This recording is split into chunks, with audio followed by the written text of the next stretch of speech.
Bienvenidos cifreros a un nuevo episodio de Cifras Semanales. Esta vez vamos a estar hablando de Pemex, tanto de la pérdida revisada en el 2024, que la pérdida aumentó todavía un 25%, como las pérdidas y los resultados del primer trimestre de este 2025. Warren Buffett, que ya no va a estar al frente de Berkshire Hathaway. Hablamos un poquito sobre su historia y los rendimientos que ha dado este fondo famosísimo. La recesión técnica de la cual nos salvamos en México. El primer trimestre del 2025 sí crecimos 0.2%. Aquí vamos a desmenuzar cómo estuvo ese crecimiento.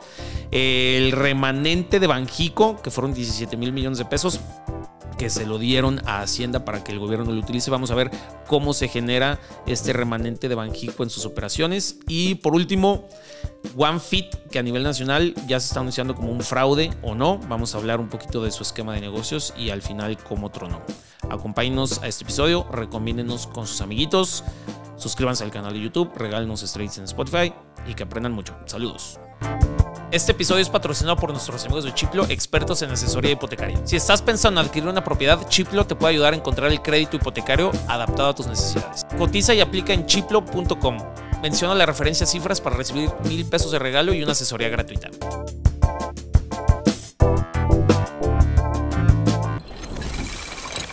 La Podhouse, estudio creativo. Pues podemos comenzar con que la pérdida en el 2024 de Pemex fue mayor a la que habían reportado después de que los auditaron. No sé si supieron. ¡Qué sorpresa! Aquí nada más dando los datos. La pérdida que se había reportado a principios de este año, o sea, durante todo el 2024, habían dicho que había sido 620 mil millones de pesos. Al final fue 25% más alta, fue 780 mil millones de pesos. Pero me cuesta mucho pronunciar estos numerotes. Sin llorar.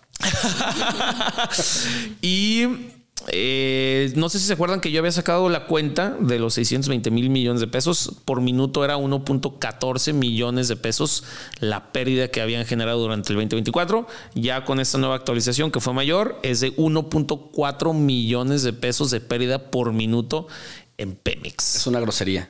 Es una grosería, sí. En el primer cuarto que ya salió, porque salió esta actualización y luego también salieron los resultados del primer trimestre del 2025, la pérdida fue de 43 mil millones de pesos. Es una pérdida mejorada, si lo queremos ver así, pero pues sigue siendo muchísimo dinero el que sigue perdiendo Pemex. Y es injustificable. Yo no sé por qué nadie tiene esta masacre. Sí, no sé, pues está muy amafiado, muchos intereses, pero pues sigue perdiendo muchísimo dinero. Aquí, bueno, lo que anunciaron con muchísimo bombo y platillo también fue que redujeron la deuda a proveedores en 20%. Estaba al término del 2024, estaba en 505 mil millones de pesos y la redujeron a 404. Entonces sí se redujo, pero la deuda total aumentó. O sea, no solo la de proveedores, sino la deuda total que tienen, ¿no? Ya está por arriba nuevamente de los 100 mil millones de dólares. 100 mil millones de dólares son 2 billones de pesos aproximadamente, que es como el... ¿Cuántos aviones presidenciales serán esos? No, muchísimos. Muchísimos, ¿no? Oye, hace falta sí, sí. Era una buena unidad de medida, ¿no? A mí me gustaba. Sí, pero no, son muchísimos, o sea, muchísimos. No sé, la flotilla entera de Qatar, yo creo, no sé. Mínimo, sí. Y bueno, aquí algo también importante a notar es que la producción de hidrocarburos cayó menos 11.3% año contra año, es decir, comparado contra el primer trimestre del 2024. Y el gas natural también menos 7.7%. Entonces, en resumen, están produciendo menos hidrocarburos, la deuda creció, se sigue teniendo pérdida en el primer trimestre del 2025, aunque menor, mucho menor. Y bueno, y Pemex salió a presumir que bajó un poquito la deuda a proveedores y que contablemente el EBITDA es positivo. El EBITDA. No puede ser. O sea, realmente que le quiten el D y el A y les creo. Pues bueno, así los resultados de Pemex, más pérdida en el 2024, sigue la pérdida en el 2025 en el primer trimestre. Vamos a ver el segundo trimestre del 2025, que yo no creo que vaya a mejorar. Yo tampoco. pero bueno, la esperanza muere al último. A ver, porque fuera de todo, a mí no me gusta que le vaya mal. O sea, sí. Claro sí, que no. Soy partidario de que debería de haber un cambio estructural en Pemex, o que se desechara, o que realmente hubiera un cambio desde raíz. Pero no me gusta que le vaya mal. A ver, por si alguien aquí lo malentiende. Yo quisiera que a Pemex le fuera bien. Yo quisiera que generara utilidades y esa riqueza se repartiera a los pensionados, en mejores hospitales, en mejores escuelas, en mejor infraestructura. Y me da mucho coraje ver que realmente es una empresa podrida que pues no está funcionando. Y que no va a funcionar si siguen las cosas igual. Sí, tiene que se tiene que manejar como una empresa, no como una caja chica y un brazo político de los partidos que estén en turno en el gobierno. Sí. Ese es el problema. Y es uno de los más grandes pies que cojean las empresas gubernamentales. Sí. Que cuando el gobierno es muy corrupto y no hay un sistema judicial que realmente pueda llegar a acatar las regulaciones o la voluntad del pueblo, porque así como a ti no te gusta que le vaya mal a Pemex, estoy seguro que nadie aquí en este país diría, yo sueño con que Pemex le vaya súper mal. Sí, no. La verdad, no. Nadie. Entonces, es lo que hace falta. ¿Por qué a Noruega le va bien? Porque en Noruega hay unos reyes que son los dueños o no se van a salir en 6 años. Y eso es uno de los beneficios que tiene, por ejemplo, una monarquía fuera de una democracia, que ambas tienen sus contras. Que Pemex es como del rey. Pemex es como del rey, pero es un rey que se va de 6 años y se va a ir a vivir a Madrid con todo lo que le sacó. Sí. Pero no quiere que le vaya mal a Pemex porque sabe que va a seguir su familia. Claro. Ajá. Es un tema. Chale, pues sí. Sí, y más que nada preocupante porque desde que le quitaron que ya no son empresas productivas, ¿se acuerdan? Así como en el acta constitutiva. Ahora es una empresa pública. Es una empresa Estado. Pública. Uh-huh. Antes eran empresas productivas del Estado. Uh-huh. Entonces, a mí el quitarle al menos esa definición, creo que pues te comunica al menos, pues justo, que no está pensada para ser productiva, rentable y un ente económico, sino una empresa que da servicios. Ajá, es una empresa social, es una empresa no lucrativa. Es una AC. Triste, una AC. Es una AC que maneja petróleo. Nuestro petróleo. Wow. Porque a fin de cuentas es nuestro. Sí. No es de Morena, ni de Claudia Sheinbaum, ni de los de Champs. Digo, que te digan que es tuyo es, no sé, un discurso populista, ¿no? Pues sí, ¿no? Porque realmente sí es del pueblo. Bueno, ok, la pérdida es tuya. Claro, es nuestra pérdida, por eso me enoja. Estamos perdiendo cada año y yo la verdad sí pago muchísimos impuestos como para que los tiren a la basura en sus payasadas. Sí. Es, la pérdida es tuya porque con los impuestos que tú pagas ahí se está yendo. Se está yendo. Gran parte. O sea, a ver, ¿de dónde sacan el dinero para justificar las pérdidas? Sí. No, a ver, si te pones a pensar, el presupuesto de egresos, creo que para este año o el año pasado eran 8 billones de pesos, más o menos. Creo que eran 8 billones de pesos. Y si la pérdida, pues la pérdida en el 2024 fue de 780 mil millones de pesos, o sea, casi un 10% del egreso nacional del 2024 nacional. Ajá. O sea, parte del déficit obviamente se está yendo a mantener Pemex. Sí. O sea que sí, ok. Si Pemex es tuyo, compatriota mexicano, pero o sea, la pérdida es tuya. Pero bueno, pasemos al siguiente tema. ¿Qué sigue, Sofía?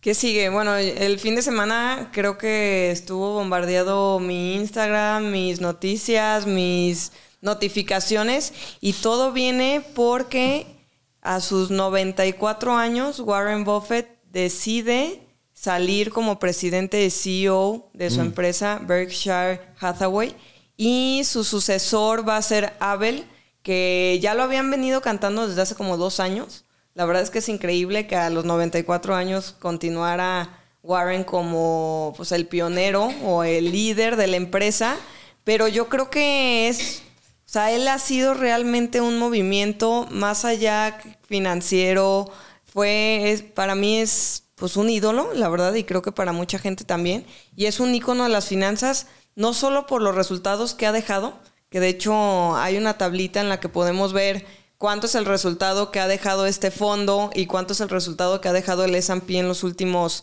60 años. Y es del doble. O sea, prácticamente el fondo de Warren Buffett. Para los que no lo conocen, Warren Buffett inicia... toda su empresa inicia, que es muy interesante su historia, inicia porque compra una textilera que estaba en Inglaterra, una empresa quebrada, pero él le veía todavía mucha oportunidad y decía, bueno, pues está barata, Entonces voy a comprar esta textilera, la voy a modificar y voy a generar valor a través de esta empresa. Bueno, resulta que al final no le salió tan bueno el plan con esta, pero al menos se queda con el nombre, ¿no? Que el nombre era Berkshire Hathaway. Entonces, inicia con la adquisición de esta empresa y después empieza a abrir más su panorama de fusiones, adquisiciones, compraventas, participaciones de empresas, y lo empieza a hacer siempre con la teoría del value investing, que es vamos buscando empresas que tengan valor, que estén baratas en múltiplos y que todavía tengan algún momentum para que crezcan del valor. Entonces, eso es lo que hacía, y aunque fue al parecer una pésima compra la de la industrial textilera, empezó a utilizar ese vehículo por las pérdidas que se generaban a la hora de hacer la compra de las nuevas empresas. Entonces se le quedó el nombre y desde ahí ha hecho adquisiciones increíbles. Digo, una fue Syscandies, otra ha sido que fue de los principales accionistas de Apple, de Coca, bueno, ahora sí que su portafolio tiene creo que más de 70 de empresas actualmente, y ellos fueron los que revolucionaron la adquisición en temas de seguros, porque a Warren se le hacía muy interesante cómo las aseguradoras podían obtener las primas, o sea, este dinero que tú pagas para estar asegurado, y utilizar ese dinero para invertirlo. O sea, como que todos los negocios normalmente funcionan al revés. Tú empiezas a operar, a trabajar y no recibes todo tu flujo. Muchas veces tienes que financiar proveedores,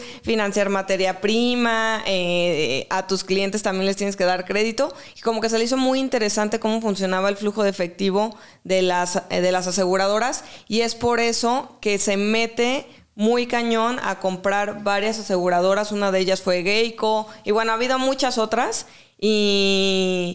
y bueno, pues se va a Warren Buffett. Yo creo que es un movimiento, él, o sea, como persona. Es un ícono. Y es un ícono. Y no tanto, bueno, o sea, sí tanto por los resultados que ha dado, pero yo creo que la filosofía de la paciencia, de tener un carro del 2015 o no sé de qué año es su carro, de vivir en la misma casa desde hace 40 años. O sea, como que la humildad de filosofía que tiene, yo creo que es algo que ha sembrado mucho en todas las personas, no únicamente ni en los emprendedores, ni en los financieros, ni en los inversionistas. Yo creo que es una cultura que ha permeado por muchas generaciones, y hoy estaba bajando la acción. Creo que antes de grabar el podcast estaba bajando alrededor de 6%, porque pues ya no va a estar él como líder, ¿no?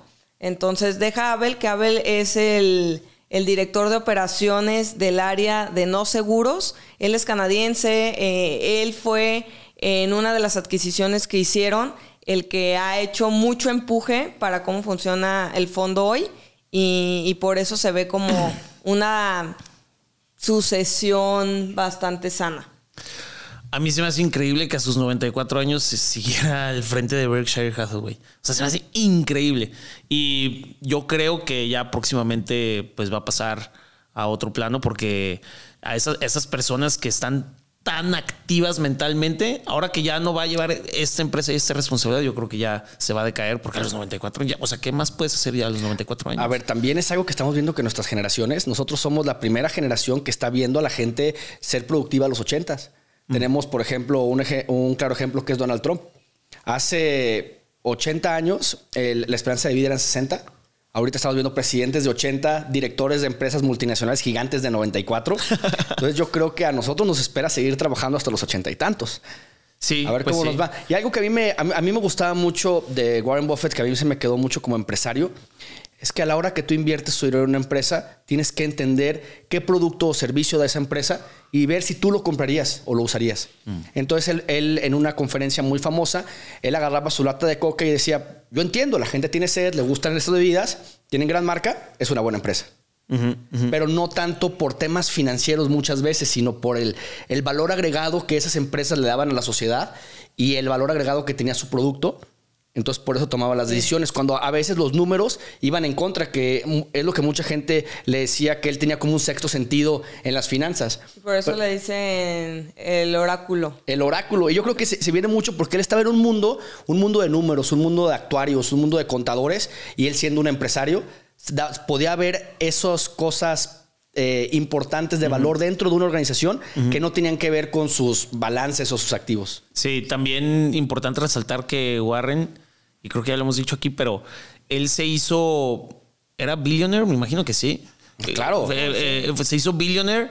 Es el único... Bueno, ya no sé si es el único, pero llegó a ser el de los billionaires que se hizo billionaire invirtiendo en otras empresas. O sea, él no creó Meta, no creó Amazon, no creó Microsoft. O sea, él no creó un producto que fuera tan beneficioso para la sociedad, que se vendiera a lo loco en todo el mundo, sino que él solamente invirtió en diferentes empresas y así se hizo billionaire. Entonces, exacto. No, mucho tiempo fue la persona más rica del mundo. Sí. Ahorita creo que es la sexta empresa más valiosa del S&P. Wow. El fondo en total. Wow.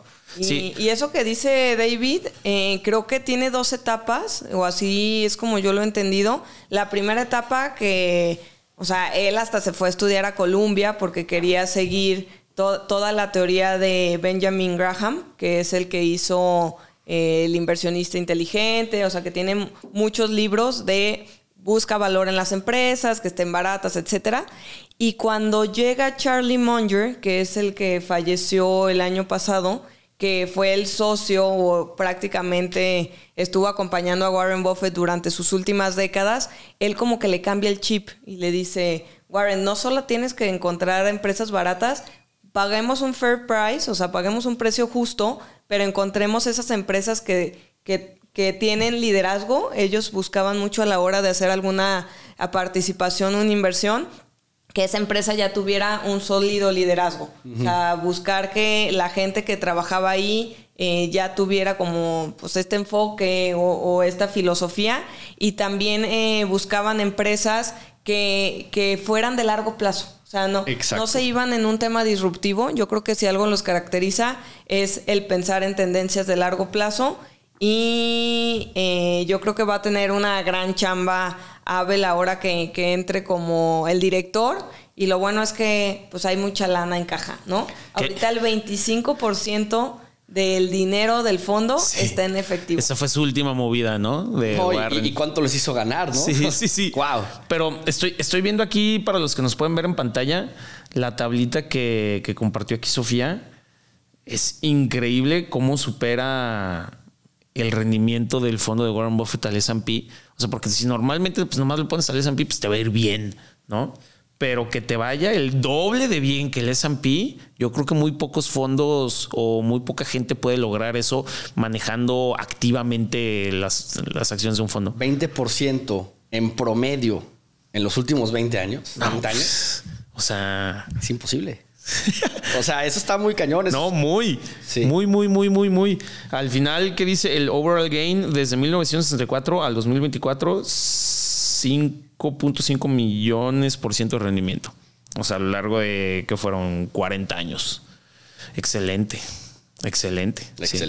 Pues sí, no, pues qué miedo tomar ese puesto, ¿no? Es una vara muy alta. Es como lo que le pasó a Larry Page cuando muere Steve Jobs y tiene que entrar al liderazgo de Apple. No, pero Larry Page es el de... perdón, ¿cómo se llama? Steve Cook, perdón. Ese güey, ajá. Steve Cook. Que era también su director de operaciones. Sí. Y entra y pues mucha gente tenía como ese miedo de que, oye, ya no va a estar el visionario, ya no va a estar el genio atrás. Ajá. Pero lo ha hecho bien. No, lo ha hecho súper bien. Y yo creo que aquí en Berkshire Hathaway lo van a hacer todavía muy bien. Pues deberían. Tuvieron varios años para agarrar el modelo. Sí. ¿Qué otra cosita? ¿Qué tenemos por ahí? Yo les quería compartir a los cifreros, ahí lo compartí en redes y justo un cifrero hace como, ¿qué fue?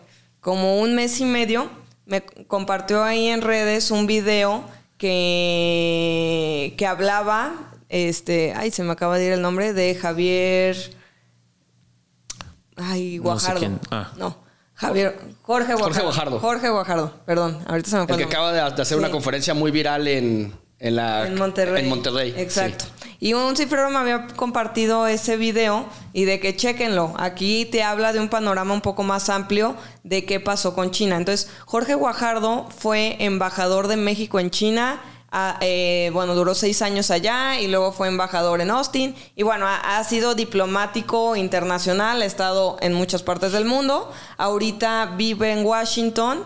Y él tiene una empresa que le da consultoría a empresas mexicanas de ciberseguridad. Y también para tener como esta relación entre México y Estados Unidos, ¿no? Y me gustó mucho el video, que ahí luego se me hizo muy chistoso que nuestros amigos de Cortos y Largos lo entrevistaran semanas después de yo haberlo conocido a través de esta conferencia que tuvo en Monterrey. Y él es regio, pero bueno, pues ya prácticamente ha vivido en todo el mundo. Y me gusta mucho que explicaba todo lo que ha pasado en China y hasta él se declara pro aranceles. ¿Pro aranceles de Estados Unidos? Pro aranceles de Estados Unidos. Órale. Es que, o sea, bueno. Por todo el contexto que da. Y la verdad es que te quedas con ese sabor de boca después de escucharlo. Ahí les voy a pasar el link. Si no, sigan a nuestros amigos de Cortos y Largos. Tienen la entrevista. Y si no, también la de Monterrey está buenísima. Jorge Guajardo. Creo que él en sus redes sociales está como Resumen Guajardo. Ya lo seguí. Y habla que, bueno, pues primero empieza la revolución de Mao Zedong, ¿no? Y esto termina, creo que en 1977. Como con 100 millones de muertos por hambre, ¿no? Por hambre, sí. Exacto. Y a ver, tuvo buenas cosas y malas cosas. O muchas malas cosas. La balanza está inclinada a lo negativo. Defender a Mao Zedong es difícil, ¿eh?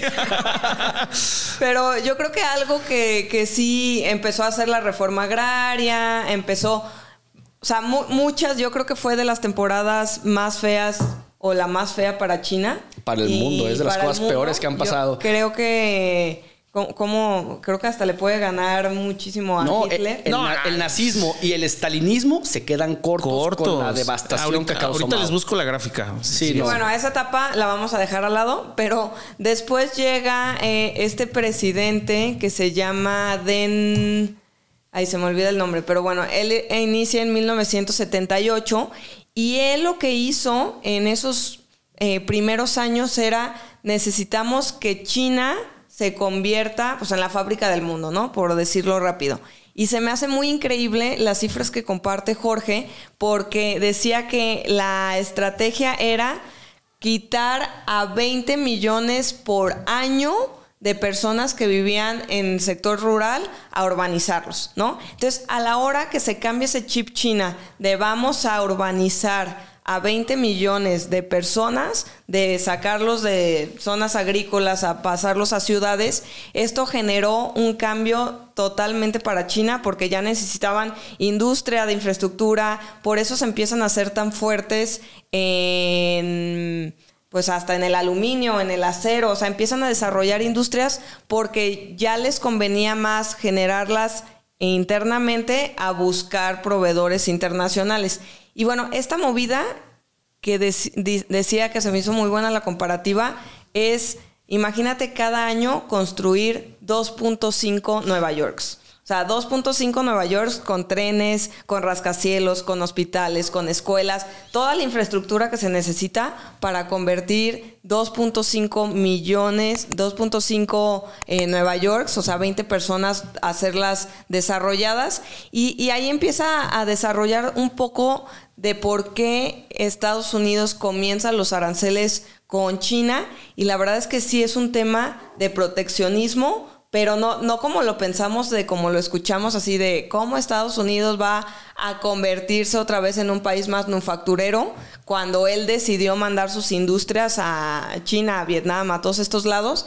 Pero yo creo que lo que está haciendo es parte de proteger a las pocas industrias que les quedan a Estados Unidos. Y porque habla de como cuando se terminó la industria en Estados Unidos de los carros, se terminó la industria, o sea, todas las industrias que eran muy fuertes en Estados Unidos. Y del abuso de China, que realmente sí está abusando. Y el abuso de China de este plan de competir a precios no justos, de meterle dinero gubernamental. La verdad es que está súper interesante. De manejar su moneda como ellos quisieran, de hacer 1000 cosas. Sí, yo hasta me convencí un poquito de satanizar los aranceles. No satanizar los aranceles de esa manera, porque creo que sí necesitamos a cuidar a las industrias, especialmente hablo de México. Y sí me gusta que también él habla de un 2.0 del nearshoring, no como lo venden muchos medios, pero que es inminente la oportunidad. Inminente. O sea, simplemente por donde estamos localizados.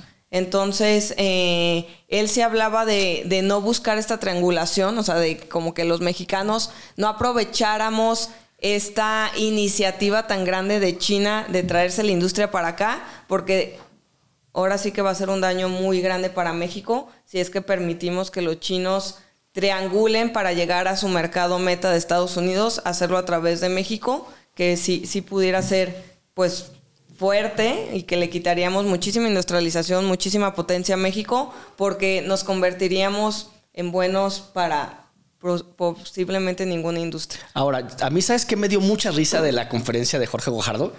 Que se titulaba ¿qué va a pasar entre China y Estados Unidos? Y al principio le hace, pues nadie sabe qué va a pasar. No. Y se pone a hablar de la historia. Y es, que está padre, tiene una perspectiva muy interesante, pero realmente no sabemos qué va a pasar. Y creo que la oportunidad para el mexicano es agarrar ese chino que está asustado, que antes lo triangulaba o era su proveedor de algo chiquito, y buscar esas alianzas México-China para poder traer fábricas de alta tecnología aquí. Ese es el verdadero nearshoring.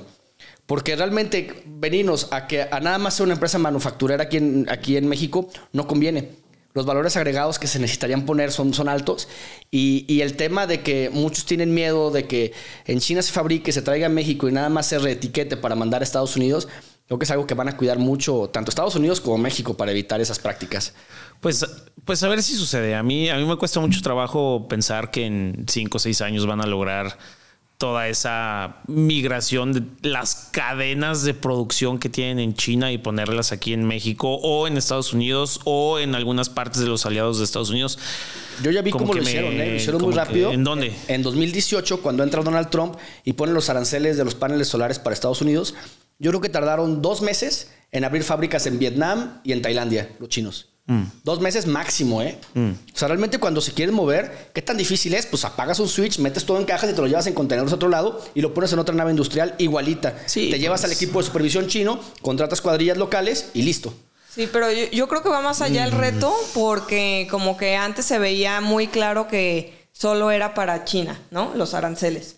Y ahora, como cada semana cambian, ahora son para México. O sea, ¿cómo eliges el país destino en el que se va a presentar la mejor coyuntura? Creo que eso es lo que está todavía en duda. Justo, supuestamente esta semana va a haber otra vez nuevos acuerdos y Trump va a dictar finalmente cuál va a ser la manera de aplicar estos aranceles. Pero hoy soltó otra bomba para la industria del cine, que 100% de arancel para las empresas que hagan contenido fuera de Estados Unidos, ¿no? O sea, para tratar de proteger a Hollywood, digamos. Entonces, o sea, creo que el tema de que cada semana se integre nueva información es lo que nos mantiene en incertidumbre, nos mantiene en pausa.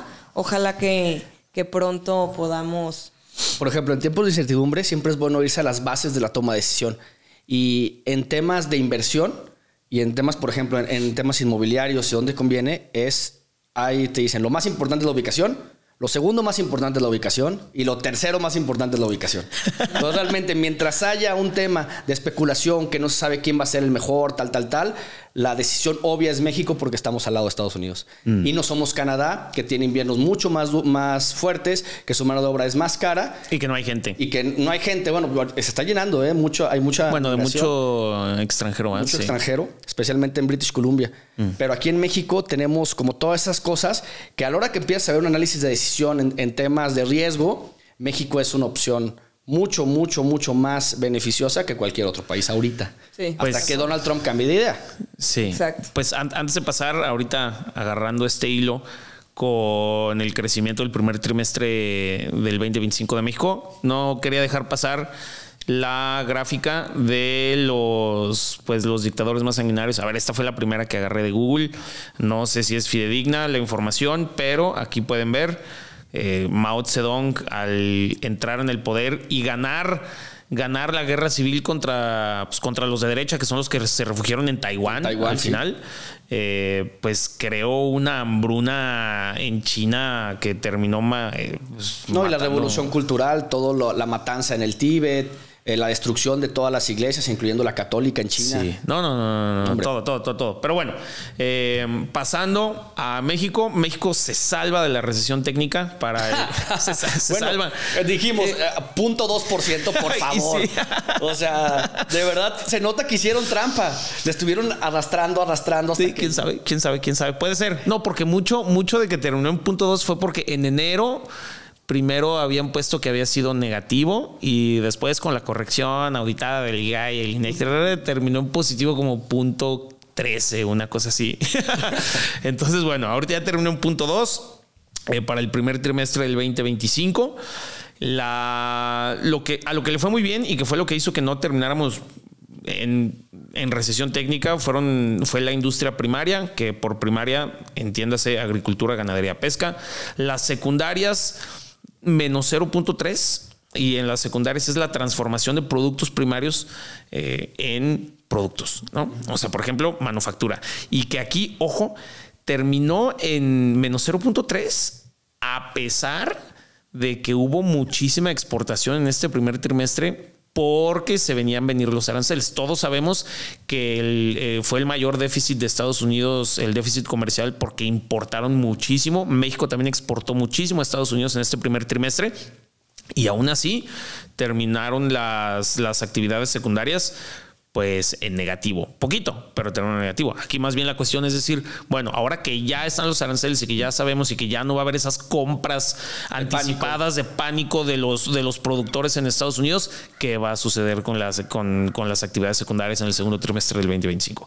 Y las terciarias, que es son el 63% del PIB, es comercio, transporte, turismo, pues prácticamente están estancadas, o sea, en cero, ¿no? Sí. Entonces terminamos pues arribita, pero aquí un par de cositas. El PIB per cápita está en niveles del 2017, o sea, porque sí ha venido creciendo el PIB, pero a un ritmo mucho más desacelerado que antes del 2018. Los aranceles pues van a entrar o entraron en el segundo trimestre del 2025. O sea, esta medición todavía no tiene los aranceles. Y también tener en cuenta que las elecciones al Poder Judicial son en este trimestre. Entonces van a entrar dos factores que no entraron en el primer trimestre, que es aranceles y elecciones del Poder Judicial. Entonces, no sé, no se ve bien. Pues yo la verdad creo que realmente sí estamos en recesión y México está haciendo todo lo posible para ocultarlo. La verdad, o sea, siendo sincero, el hecho de crecer 0.2% se me hace irrisorio. Creo que es algo que no tiene ningún sentido en el hecho, cuando ves las cosas que están pasando y cómo le están realmente rascando para evitar ese pánico. Porque estar casi en recesión no es estar en recesión, entonces hace que la gente todavía se tranquilice. Sí. No, claro, y ese fue el discurso desde Palacio Nacional. Estamos todo bien. Que está bien, ¿eh? Sí. O sea, realmente yo prefiero que nos mientan a evitar pánico. Porque el pánico va a ser mucho más problemas. Estoy seguro que esa es la decisión también del Ejecutivo. No, ¿sabes qué? O sea, está bien, pon tú sí diciendo que les vamos a mentir, pero vamos a ser realistas. O sea, porque Amador, el secretario de Hacienda, sigue diciendo que no, que vamos a crecer entre el 1.5 y el 2.3% para el 2025. Que no se preocupen, que es eso de las estimaciones de crecimiento del Fondo Monetario Internacional y del Banco Mundial y de la OECD y de todos los bancos que no. De derecha. No. Sí, pésimo. Que vamos a crecer como 2%. Pero bueno, aquí les tengo unas grafiquitas. La primera es cómo se ha comportado el PIB. Bueno, aquí tenemos ya el 0.6, no sé si se alcanza a ver, menos 0.6 el trimestre pasado, 0.2 este trimestre. Entonces ya no caemos en recesión técnica, porque recesión técnica son 2 trimestres consecutivos con crecimientos negativos del PIB. Y este también, que era por eso el PIB per cápita sigue muy mal. O sea, la tendencia de crecimiento que teníamos hasta el 2018 era aproximadamente del 2%. Tenemos COVID y pues desde el COVID a la fecha el crecimiento promedio del 2019 al 2024 es 0.9%. Obviamente tenemos ahí el COVID, pero por eso es que a pesar de que el PIB ya se ha recuperado, pues el PIB per cápita, ¿por qué? Porque pues siguió naciendo mucha gente, ¿no? Del 2018 y eso a la fecha. Tomando en cuenta que somos un país exportador de gente. O sea, estoy seguro que en el 2011 al 2025 se han devenido que 1,5 millones de mexicanos a Estados Unidos. No sé. O menos, bueno, puede por ser, ahí. Puede ser, pero sí, muchas. Y la última que les traigo es las perspectivas de la economía global del Fondo Monetario Internacional. México, pues menos 0.3%. Estas, las rayitas rojas, que aquí otra vez nuevamente shout out a las gráficas de México, como vamos, como me encantan sus gráficas. Las rayas rojitas que vemos en la gráfica son las perspectivas de crecimiento que había a principios de año, antes de que se hiciera todo el despapalle con Donald Trump y la guerra comercial contra China. Y ahorita, pues bueno, ya pues la perspectiva de crecimiento en México es menos 0.3% para el 2025. Y pues solamente comparándolo con otros países, por ejemplo, América Latina, pues va a crecer 2%, Brasil 2%, bueno, son los pronósticos. Canadá 1.4%, Estados Unidos 1.4%, China 4%, y como hemos dicho aquí varias veces, ahorita el campeón mundial de los crecimientos, la India, que va a seguir creciendo sin par, ¿no? Y yo creo que eso que mencionaban del cine va mucho para Bollywood. Que Bollywood estaba empezando ya a hacerle ruido en mercados de la India y de China a Estados Unidos. Y también muchas producciones, en especial Netflix, al estar creciendo tanto allá, se estaban dando cuenta que era mucho más económico operar en otro país que en Los Ángeles, en California, que es pues uno de los estados más comunistas que podría haber en Estados Unidos.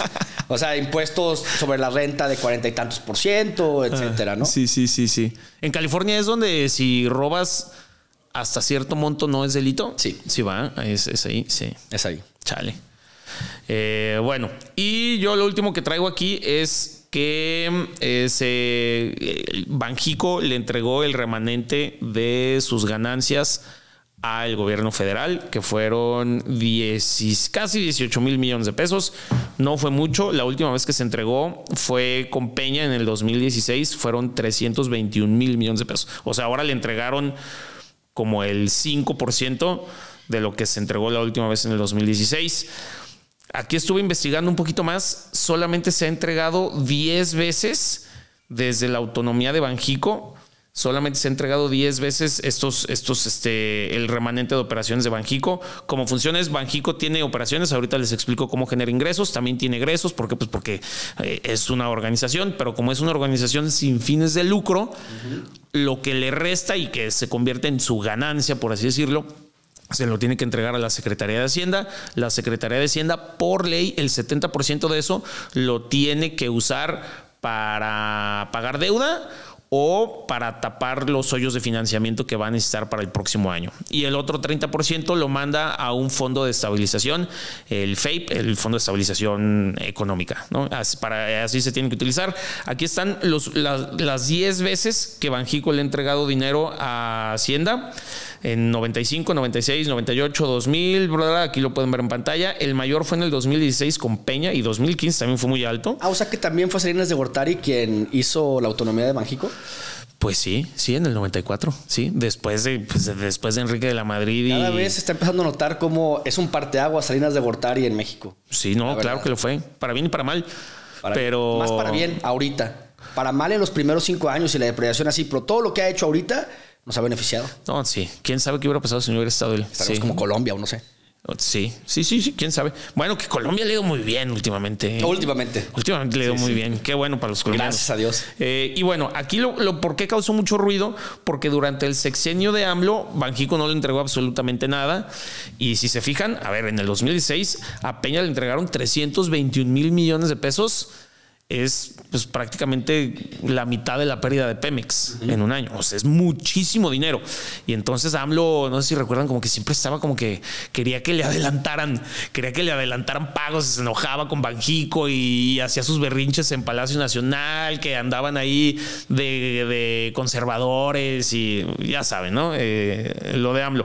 Pero jamás le entregaron nada. Y pues bueno, ahora ya se volvió a entregar. Y solamente también les quería comentar, porque puede ser que haya mucha duda de cómo genera Banxico ingresos. Primeramente es la gestión de activos financieros de la reserva. Y cómo viene esta gestión de activos. principalmente viene de la venta de dólares de Pemex. O sea, Pemex vende dólares y los tiene que cambiar con Banjico. Entonces Banjico tiene dólares y administra estos dólares que también tienen apreciaciones, porque no sé si recuerdan, el año pasado el dólar estaba en 16 más o menos. Entonces ahora ya está en 19.50. 19.60 y tantos. 19.60. Entonces, obviamente tiene una apreciación cambiaria por eso. Esa es la mayor fuente de ingresos que tiene. La segunda es intereses, que pues ya ves que ellos ponen la política monetaria, le presta a bancos comerciales y pues la diferencia también le genera ganancia. Y que esta también se me hizo muy buena, tiene ingresos por pues los servicios al sistema financiero. O sea, el SPEI, que es de Banjico, pues también cobra comisiones. O sea, todos los 5 pesos que a mí me cobran. Los 5 pesos masiva. 5 pesos masiva. No sé si en su totalidad, wow. pero ahora dije... A mí se me hacen caritas las... Sí, pero ahora dije... Ok, ya los voy a pagar con más gusto porque yo soy muy pro Banjico, ya sé que tú no. Sí, no, claro. Ya sé que tú no, pero ahora digo, ok, no se las queda en su totalidad del banco. Ok, si es para Banjico, para Banjico. ¿Y después para quién es? ¿Cómo? O sea, para pagar deudas de Pemex, o sea, bueno, sí. Es un impuesto indirecto que se me hace una payasada. Sí, pero al menos sabes que primero pasa por Banjico, que es una institución que sí quiero que exista y que siga siendo autónoma y que tenga ingresos para que no tenga que subsistir de lo que le quieran asignar en el presupuesto federal. Sí, para mí eso sí es importante, muy importante. Entonces, bueno. Para pagar deuda. Quédate con eso. Y ya, eso es todo lo que les traía de Banjico, por eso fue la noticia. Muchos bancos estimaban que se iban a entregar aproximadamente 100 mil millones de pesos y que eso iba a beneficiar a Sheinbaum porque pues, el déficit fiscal para el 2025 pues ahí sigue. Y no, al final fueron 17 mil millones de pesos, una cifra baja, pero pues al menos ya algo le dio, ¿no? Algo le dio. Bien. Y bueno, yo había estado leyendo, creo que otra vez está como... muy en la mesa lo de 40 horas de trabajo a la semana. Ah, sí. Y ya pasó a otra capa de estudio y parece que para el 2030, o sea, quieren hacer como que fuera algo escalatorio. O sea, como que año con año ir reduciendo las jornadas laborales. Y ahorita la plática, en donde ha estado un poco más tensa, obviamente es con la Cámara o con las... pues sí, con los consejos representativos de empresarios en los que, bueno, y cómo esas horas extras, porque yo sí quiero poner a mi empleado a trabajar a veces más de 40 horas, cómo se van a pagar, cómo van a ser las vacaciones ahora. Y a mí o sea, por más que es algo como... pues muy soñador, o sea, que sería ideal que cada vez se trabajara menos y se ganara lo mismo y que hubiera más descanso y recreación y tiempo en familia y todo lo que... en teoría planea el que se reduzca la jornada laboral. Creo que en un país como México, no sé si hoy sea un tema posible, ¿no? Yo me quedo con la duda de si es algo posible o si más bien deberíamos de eficientar o si más, o sea, no sé en dónde se pierde como que tengamos un poco más de libertad de tiempo, pero que sea bueno. A mí me da miedo el tema de las repercusiones sociales, porque si me pongo a pensar, ¿qué hace el mexicano en su ocio? ¿Qué hace el mexicano en su tiempo libre? Toma. Y es exactamente. Alcohol. Sí. Y hay una frase en el libro que estamos leyendo ahorita en el club del libro, Un Mundo Feliz, de Aldous Huxley. En una parte estaban hablando de cómo a las clases obreras que tenían ahí, que eran muy felices y tal, trataron de hacerlos trabajar menos. Y se dieron cuenta que para ellos les generaba mucho estrés el tener que buscar qué hacer con ese tiempo libre. Entonces entraban en temas de ansiedad y cosas así, y después terminaban tomando esa droga que les daban como para escaparse de eso. El Soma. Y lo que yo no quisiera es o ver que aquí en México a la gente la mandes a su casa y estén... en primera, pues gastando un poco más de dinero, porque el ocio aquí en México cuesta. Realmente irte a un parque y así se ha estado perdiendo. Casi todas las actividades de ocio tienen un costo. Y el tema de de ese tiempo, ¿no? ¿Cómo lo van a llenar? Creo que culturalmente el mexicano promedio, y me incluyo, somos malos para gestionar nuestro ocio y no tenemos hábitos o hobbies sanos. Sí, que no sea fútbol, chelas y los compas con carne asada, ¿no? Sí, yo también desde ahí también radica mi preocupación de esta reforma. O sea, no sé si si el tener más tiempo libre sea bueno o sea malo, y metiendo obviamente también el balance de el costo que le podría generar a las empresas, etcétera. Y últimamente he visto mucho, como en ciertas cuentas, que le preguntan a ChatGPT, ¿cómo destruirías a la humanidad si... O sea, como estas preguntas así como, ¿cuál sería el peor plan que le pudieras poner al humano si quieres destruirlo, ¿no? Uh-huh. Y si tú fueras el diablo, ¿qué harías para destruirlo? O sea, he visto muchos de esos y justo terminan en esa respuesta, ¿no? A ver, les daría una pantalla para que estuvieran pegados a ella, les quitaría hábitos saludables, los envenenaría con... O sea, justo es lo que yo creo... Todo lo que hacemos. Que hacemos muchas veces, me incluyo también, en mi tiempo de ocio. Y el dar más tiempo de ocio... Ver más Netflix, ver más novelas. Estar más pegado al celular. O sea, no sé qué tan bueno sea. Yo creo que si se va a implementar, debería de ser justo con una plataforma integral de cómo le vamos a hacer. O sea, porque sí... ¿Qué voy a hacer los sábados en la mañana? No, a mí sí me gusta la reforma, la verdad. Yo sí estoy a favor de ella.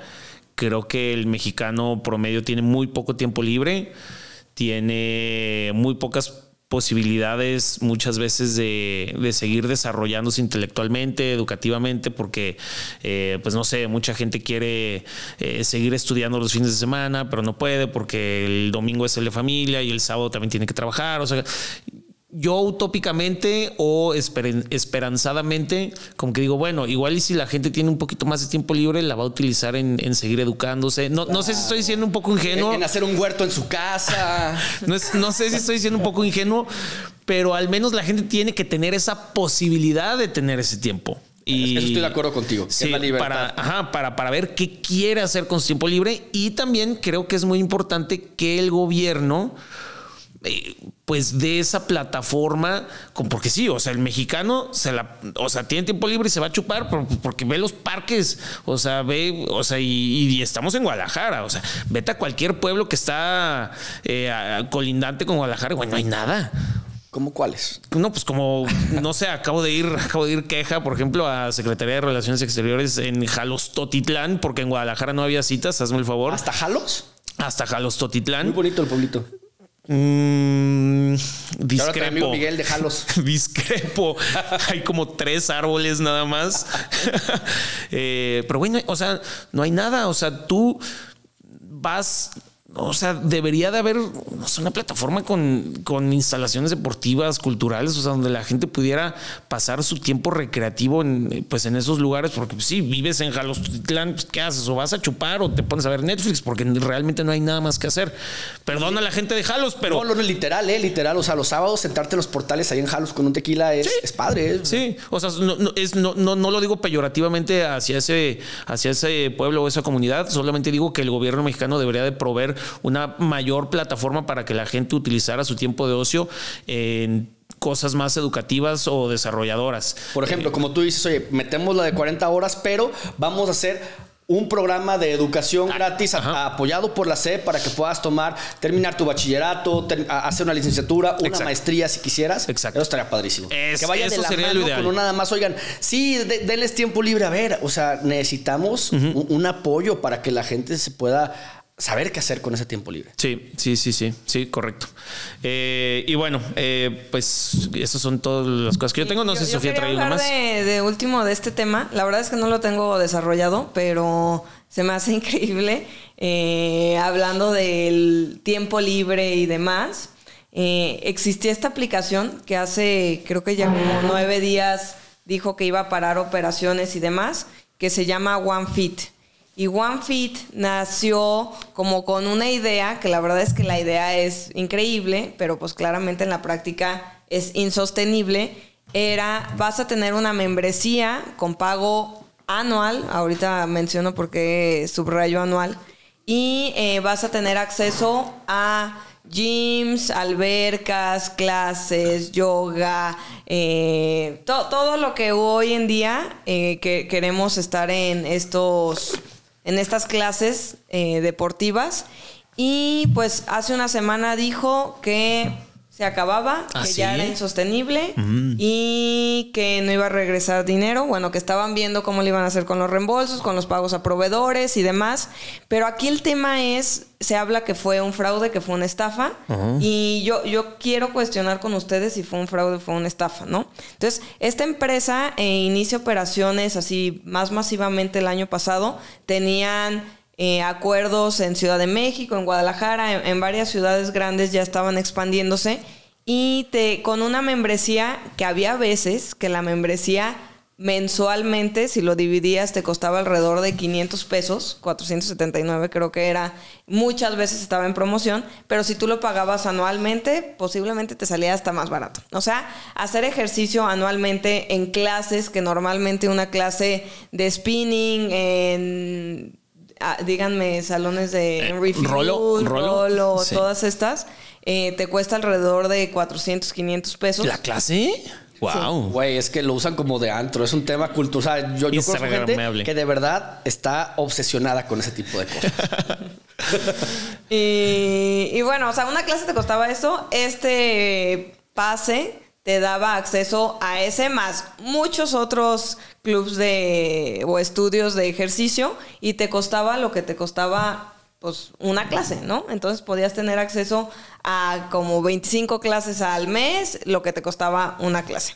Entonces resultaba pues muy, ¿cómo lo puedo decir? Muy aspiracional el querer pagar tu membresía porque ibas a poder tener acceso a un bajo costo. Prácticamente la clase, si tú en tu cabeza ibas 5 veces a la semana a algún estudio, la clase te podía llegar a costar alrededor de 30, 40 pesos. Entonces, pero lo tenías que pagar anualmente y además en teoría tenían como precios justos con sus estudios con los que tenían convenio. Entonces, bueno, total, obviamente pues colapsó porque no había manera de que esto fuera sostenible. Y hay otras aplicaciones similares como por ejemplo FitPass, o hay otras que ya habían llegado con este modelo de negocio, pero el precio de estas que llevan más años en el mercado, digamos que era de 10 veces más caro, pues porque obviamente sabían los costos reales. Y bueno, pues esta empresa sacó un comunicado que iban a buscar cómo reembolsar el dinero de las anualidades, etcétera, etcétera. Al día de hoy no hay nada claro. Wow. Pero mi cuestión aquí es que luego ya, no sé si sea verdad o sea mentira lo del fraude, pero ya que lo analizas dices, pues ¿cómo pensaban que iba a ser sostenible algo así? ¿Quién les hizo el Excel? ¿Quién les hizo el Excel? ¿Quién fue? Cifras no fue. ¿Quién fue el becario del Excel?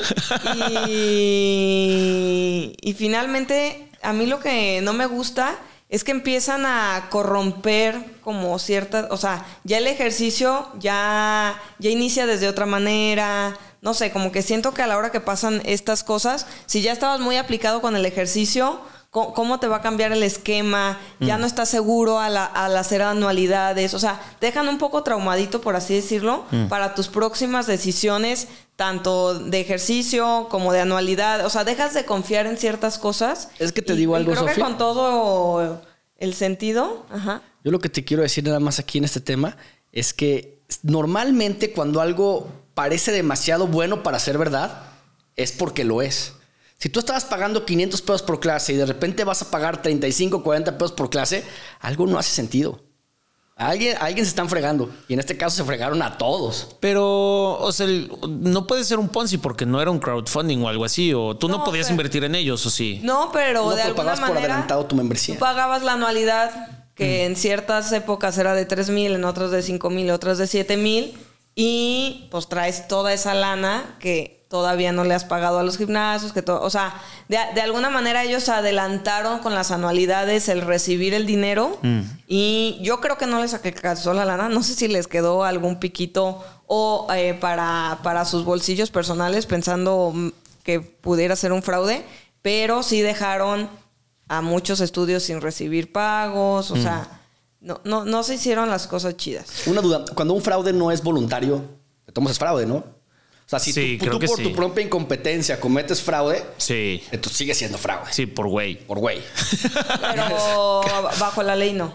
Ah, ¿no? O sea, digo, oye, hice un negocio, no sabía cuánto me iba a costar, le cobré a la gente durante 5 años, o sea, 5 años por adelantado, y no es fraude. No, ¿Es a nivel nacional o esto fue solo en Guadalajara? es a nivel A nacional. nivel nacional. O sea, tenían Oye, en varios lados. Eso es un loophole muy fuerte. Sí, pero es, a ver, demuestra que lo hiciste de manera... O sea, el tema es como cuando firmas un aviso de privacidad o un convenio de confidencialidad. O sea, muestra que voluntariamente querías compartir esa información. O sea, está muy difícil probarlo, ¿no? Ya. O sea, que tu intención fuera desde un lado inocente de negocio a que fuera con dolo. Con dolo. Órale.